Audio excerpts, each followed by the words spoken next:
म्हणजे तुम्ही करा नाहीतर मी करा, इथून उत्पन्न. तुम्हाला रोगर माहिती का? रोगर भाजीत काढून खातात ते. इकडे कशाला वापरते तो रोगर? फवारणीला. 4 शहाण्या माणसाची बैठक झाली, शहाण्या माणसाची. आणि शहाण्या माणसं काय म्हणले माहिती का? रोगरच्या डबक्याने रोगर पेले लोक मरत येतं, आणि तेच रोगर सोन्याच्या ग्लासमध्ये घेऊन पेल्या वाचत येतं. असं होतंय का? इकडं होतंय का? रोगर सोन्याच्या ग्लासमध्ये घेऊन प्या, चांदीच्या प्या, नाहीतर साध्या डबक्यात प्या, त्याचा परिणाम मृत्यू. तसा तुमचा माझा संसार आहे, तो वडदला करा, महागावला करा, नाहीतर यवतमाळला करा, नाहीतर दिल्लीला करा. इथून उत्पन्न केवळ दुःख. जो देखे सब दुखिया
महाराजसाठी एकदा जोरदार टाळ्या.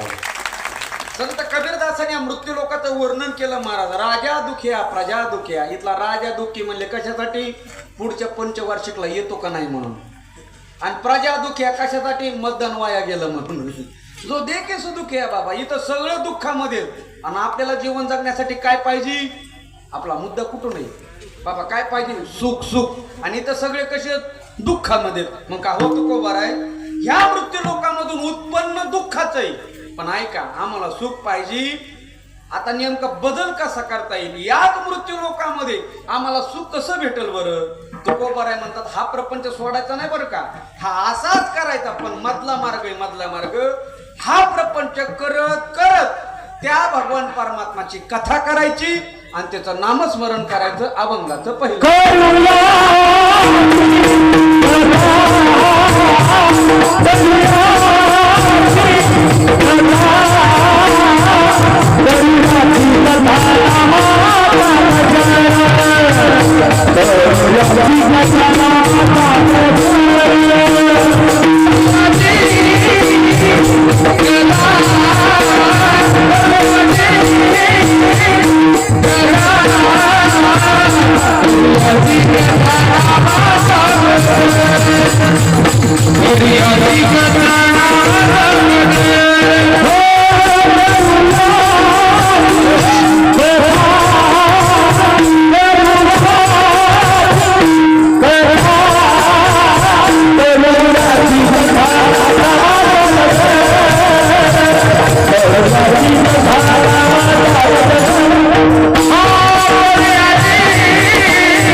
म्हणतात तुम्हाला या मृत्यू लोकामध्ये सुख आणि समाधान पाहिजे असेल, दुःखाची निवृत्ती पाहिजे असेल, तर तुम्ही साधं सोपं साधन करा.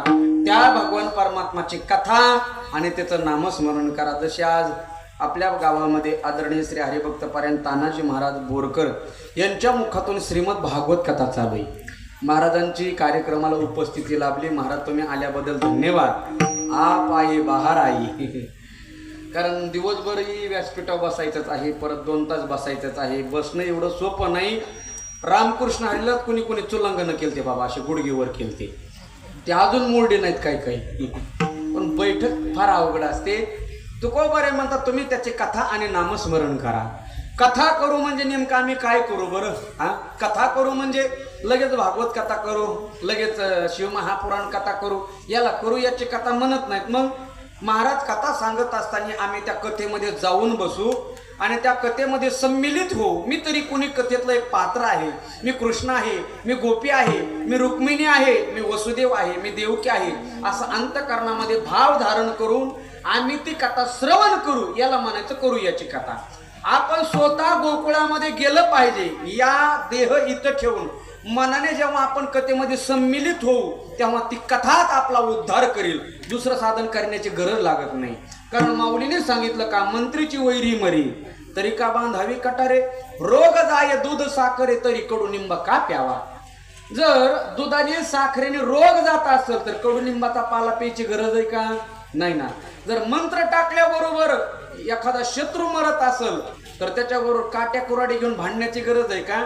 तसं एक कथेचे ऐकणे आणि सर्वनाशीचे होय पारणे. कथेनेच मोक्ष प्राप्त होत असेल तर दुसरी साधना करायचीच गरज नाही ना. म्हणून तुकोबारे म्हणते त्याची कथा करा. नेमकी कशी कथा ऐकायची? तुकोबाने गाथ्यामध्ये सांगितलं बरं का, कथा कशी ऐकावी. ऐका काय झालं. सासू सोनाचे भांडणं लागले. गाथ्यातलं बरं का, माथ्यातलं नाही. सासू सोनाचे भांडणं लागले आषाढी वारीवरून. सुनबाई सासूबाईला म्हणू लागली, सासूबाई दरवर्षी तुम्ही पंढरपूरला जाता, आता मला या वर्षी पंढरपूरला जाताय. तुम्ही जाताना वारीला, आषाढी वारीला जाताना गेलं पाहिजे महाराज.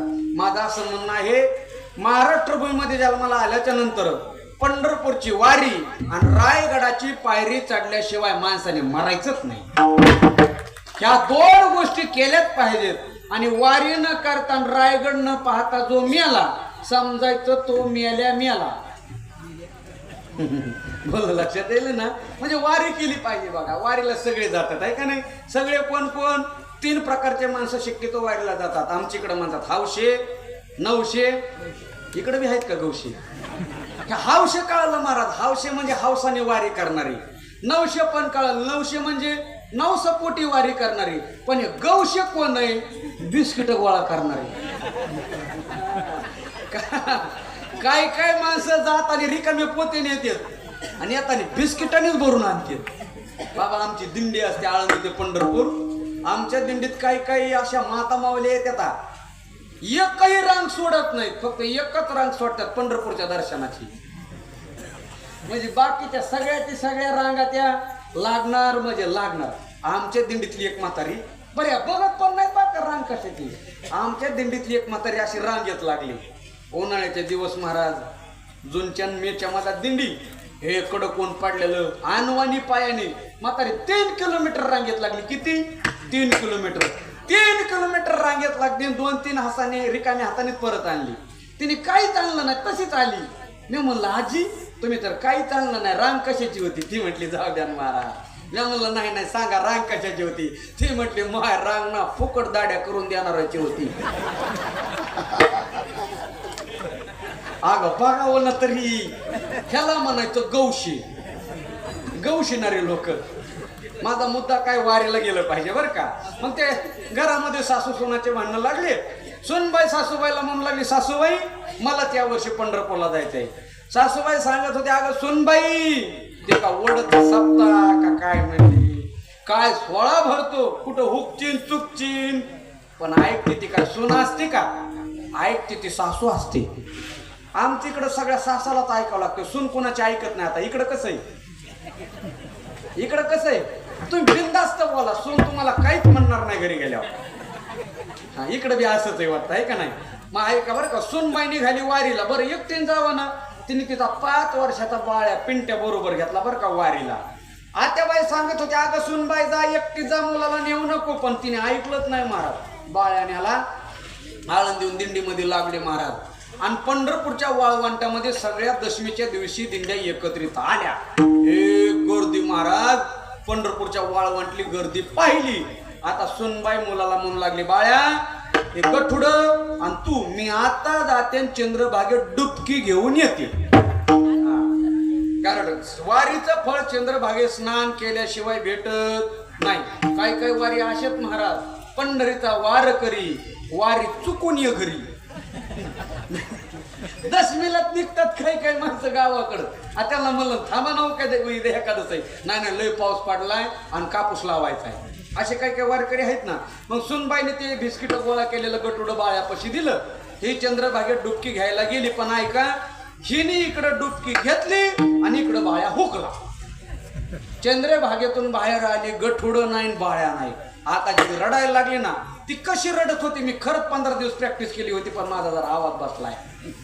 ती म्हणू लागली काय सांगू बाई, ही कुलता एक होता ना, आता कसं सांगू. सांगत होती सासूबाई मलाच कळलं नाही, मीच वेडी आहे, मीच मूर्ख आहे. आता तिला बाळ्या दिसत नव्हता, मग आता तिला सासूबाई दिसत होती. एकटी सासूबाई दिसत नव्हती, मग सासूबाईच्या हातातली फुकणी, इकडे फुकणीत म्हणतात ना, मग अशी रडायला लागली. तेवढ्यात आमचे एक वारकरी बाबा ते स्नान करून येत होते. वारकरी बाबा म्हणले हो हो हो, अहो काय झालं रडायला, अहो काय सांगू वारकरी बाबा, ही कुलता एक होता ना, चुकला ना, आता का सांगू. वारकरी बाबा म्हणले तुमचा मुलगा का, हो हो वारकरी बाबा माझा मुलगा. वारकरी बाबा म्हणले कुरुळ्या केसाचा का, अहो तोच. वारकरी बाबा म्हणले लाल कलरचा शर्ट का, अहो तोच. वारकरी बाबा म्हणले हाफ पॅन्टीतला का, अहो तोच. माझा दृष्टांत संपला. जेव्हा ते वारकरी बाबा मुलाचं वर्णन करत होते, ती कशी ऐकत होती, तुम्ही कीर्तन ऐकता तशी नाही महाराज. तिने सर्व शरीराचा प्राण कुठं आणला होता, कानामध्ये. तुकोबराय म्हणतात चुकल्या पुत्राची हे वार्ता, शुभ ऐके जीवी माता. एखाद्या चुकलेल्या मुलाचं वर्णन जशी आई ऐकते ना, तशी ऐकावी कथा. याला म्हणायचं करूयाची कथा.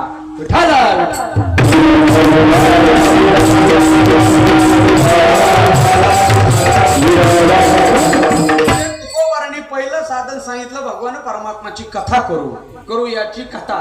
आणि दुसरं साधन काय सांगितलं, नामाचा गजर. दुसरं साधन त्या भगवान परमात्माचं नामस्मरणाचा आम्ही गजर करू.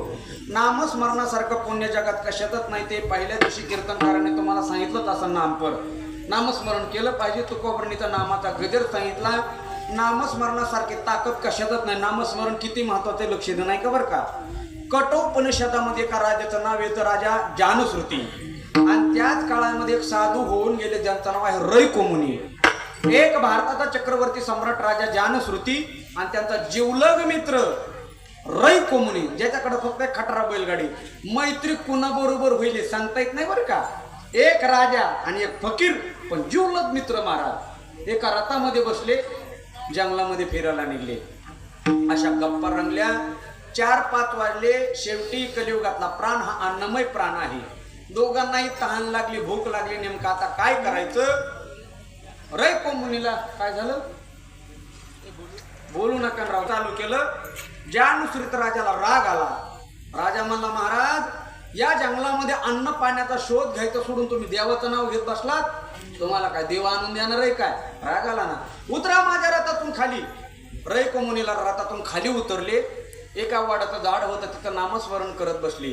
राजाला वाटलं आपण आपल्या अन्न पाण्याचा शोध घेतला पाहिजे. राजा इकडे तिकडे जंगलामध्ये पाहू लागला, तर त्याला एक मनुष्य आपली खांद्यावरती लाकडाची मुळी घेऊन जात असताना दिसला. अगदी लाकूड तोड्या मनुष्य होता. राजा मला अरे थांब मला ओळखलं का. तो मला महाराज ओळखलं की तुम्ही जानश्रुती राजा आहेस, काय तुमची सेवा करू. राजा म्हणला काही नाही बाबा, मला अगोदर पाणी प्यायला दे. थंडगार माठातलं पाणी दिलं महाराज, अजून काय सेवा करू. राजा म्हणला काही शिळं पाका अन्न असेल तर खायला दे. अहो तो मला महाराज तुम्ही पुन्हा येणार आहेत काय. बायकोला सांगतो ऐकलं का ग म्हणले. जानश्रुती राजाला 5 मिनिटामध्ये स्वयंपाक झाला पाहिजे. आणि खरंच जुन्या माता मावल्या 5 मिनिटात स्वयंपाक करायच्या बरं का. त्या जुन्या माता मावल्याचं सांगतोय, कारण तेव्हा गॅस नव्हता. पण स्वयंपाक किती सुंदर व्हायचा त्या काळामध्ये, बरोबर आहे का नाही.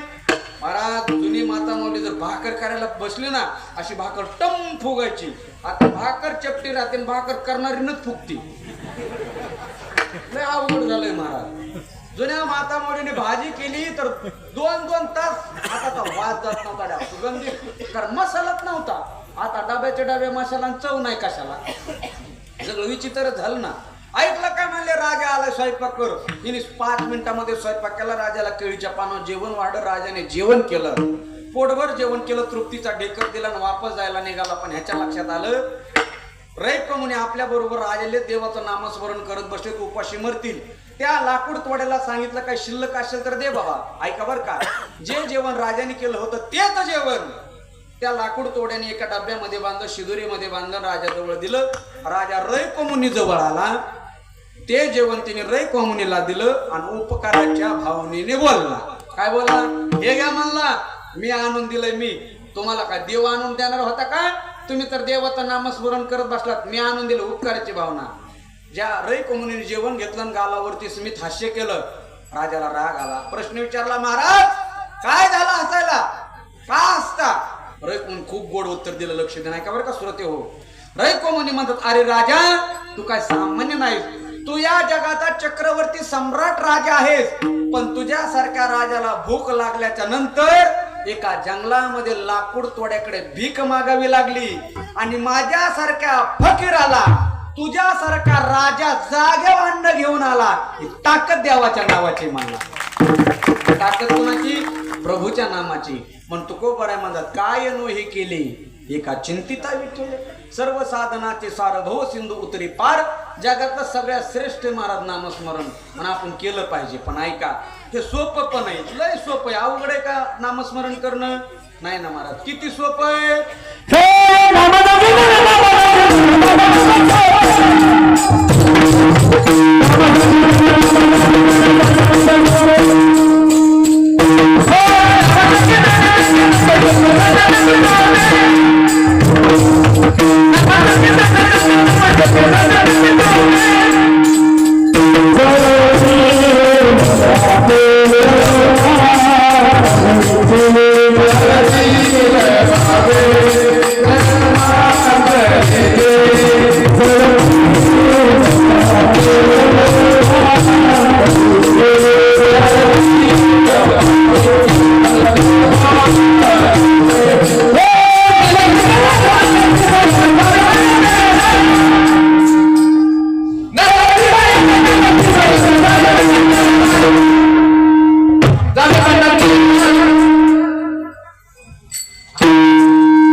कीर्तन साधना पै सोपे.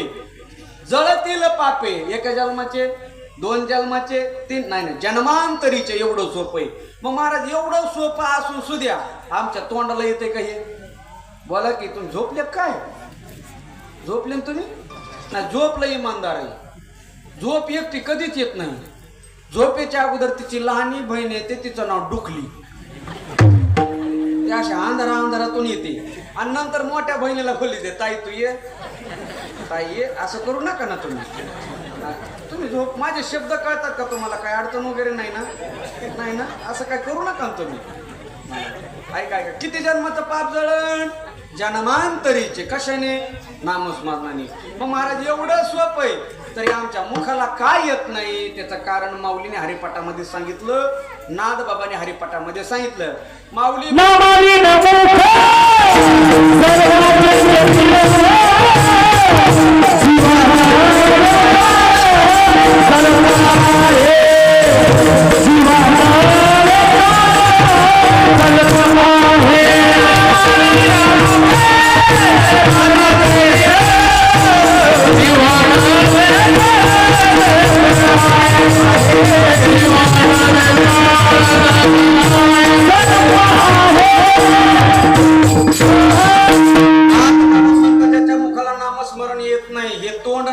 वारुळ माहिती का तुमच्या इकडे? काय म्हणतात?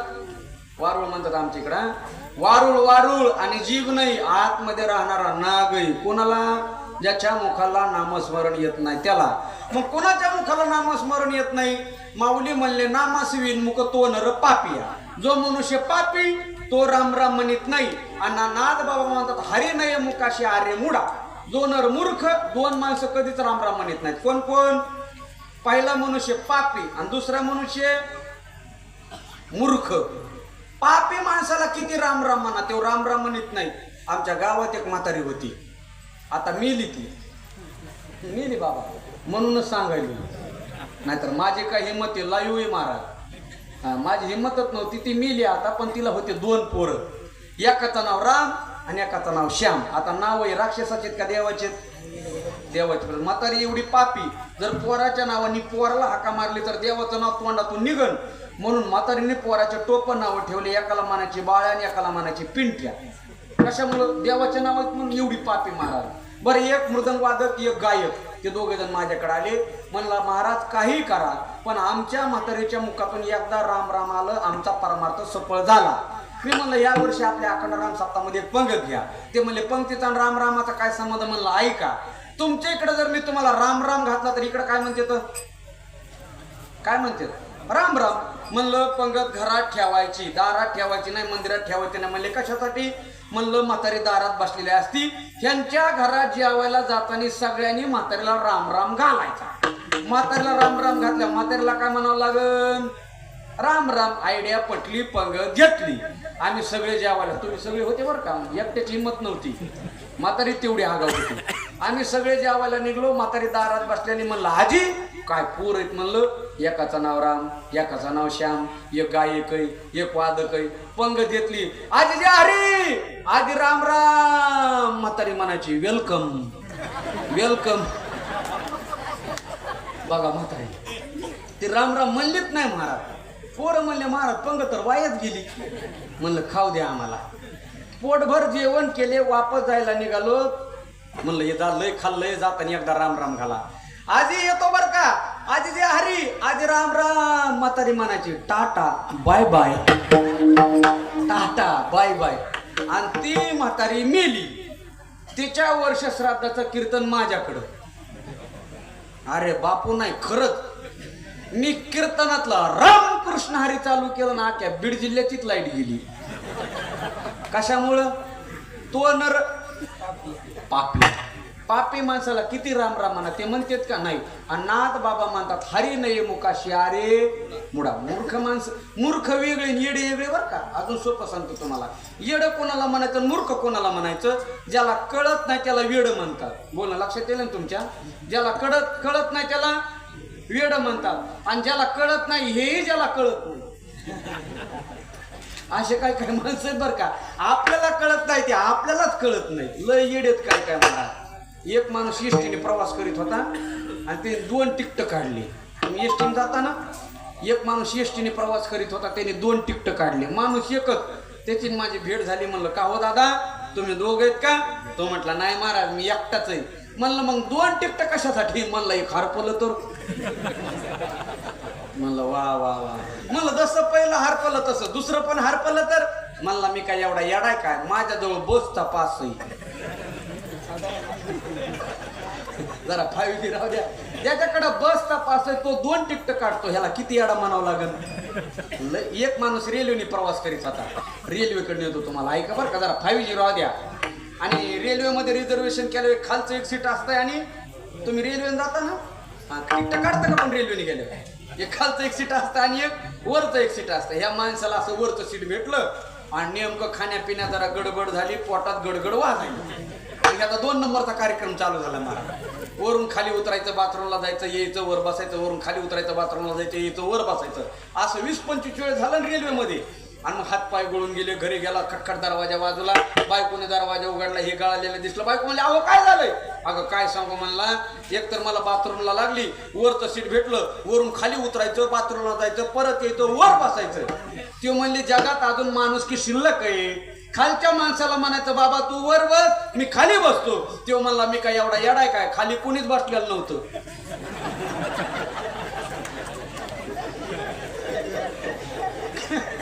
खाली कुणीच नव्हतं म्हणला. आता असे माणसाला राम राम म्हणल्यावर म्हणतील का? अजून असे 2-3 प्रकार सांगू का तुम्हाला. पुण्यामध्ये येरवाडा आहे बघा. पुणे जिल्हा माहिती ना, येरवाडा लय प्रसिद्ध. आणि येरवाड्यामध्ये 2 गोष्टी लय प्रसिद्ध.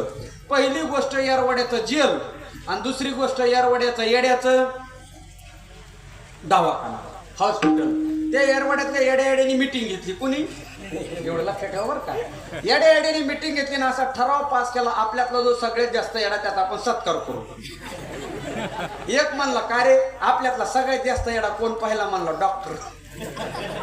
म्हणला डॉक्टर कसं काय? पहिला म्हणला आपण येडेत म्हणून येतोय, ते शहाणा असून येतोय.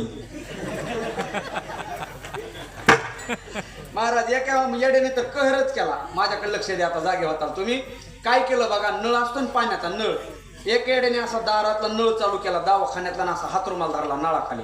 दिसायला का असा हातरुमाल धरला. डॉक्टर तिथून चालले होते. डॉक्टरने विचारलं येड्या काय करायला?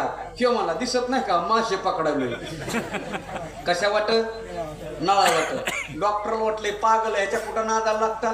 डॉक्टर तिथून निघून गेले. अर्ध्या तासाने तिथूनच परत आले. मग साहजिकच डॉक्टरने गमतीने विचारलं येड्या पकडले का मासे? तेव्हा मला येड्यात काय हो, नळा वाट कुठं मासे येतात का?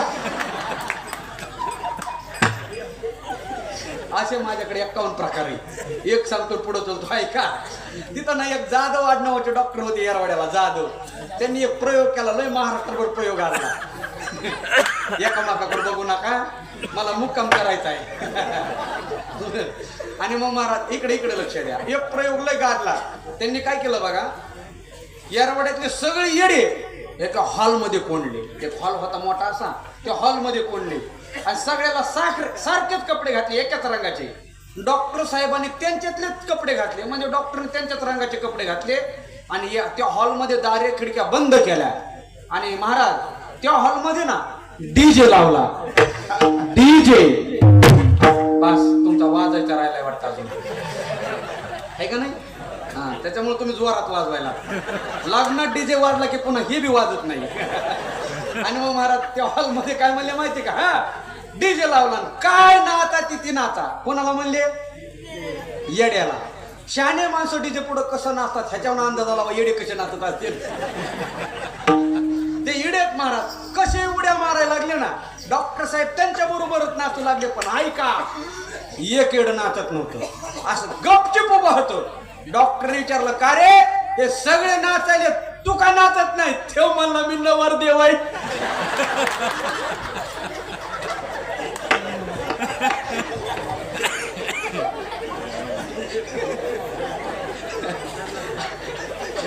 विठाला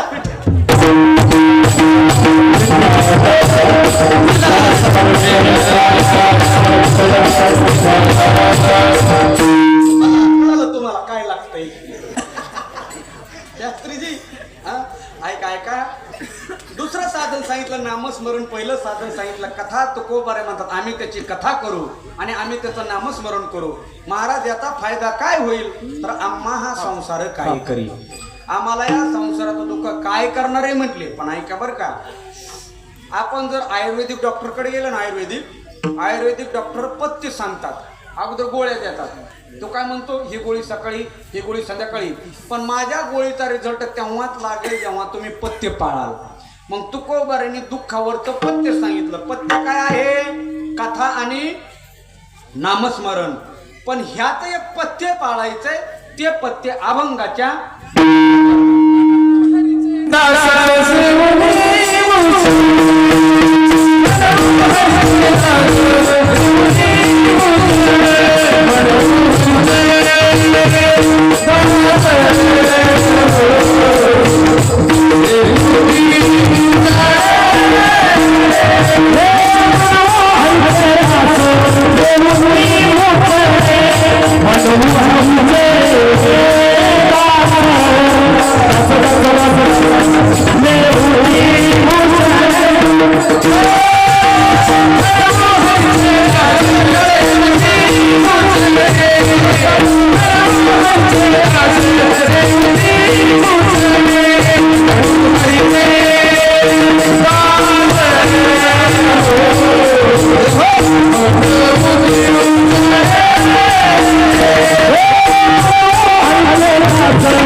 आपल्याला